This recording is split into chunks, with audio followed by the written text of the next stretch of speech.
ငယ်ကောင်မင်းကဘာလုပ်လဲ ဖေဖေနဲ့မမေပုံဆွဲနေရလေ ဖေဖေရဲ့မမေရဲ့ငါရဲ့ကိုကြီးရဲ့ပုံဆွဲနေရတာ တားလည်းပါတယ်လေ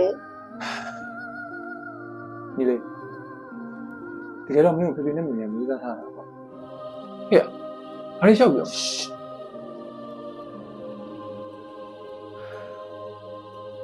ဟုတ်တယ်ငယ်ကောင်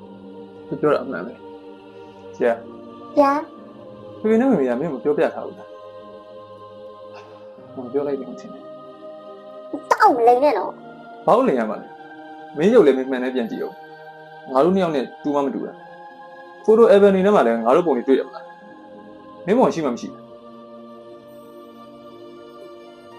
တောက်မိသားစုတူတူရိုက်ထားတဲ့ပုံရှိရလေ အဲ့ဒါ Photoshop ကြီး you right ဟဲ့ဘယ်တော့ငါပြောတာပဲမင်းစပါနဲ့ပြောနေ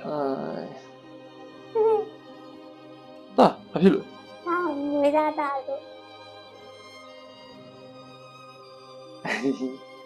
ဒါစရပြီမဆောင် you right တော့တကယ်ပဲအဖေတို့မူးစားခဲ့ ဗျာ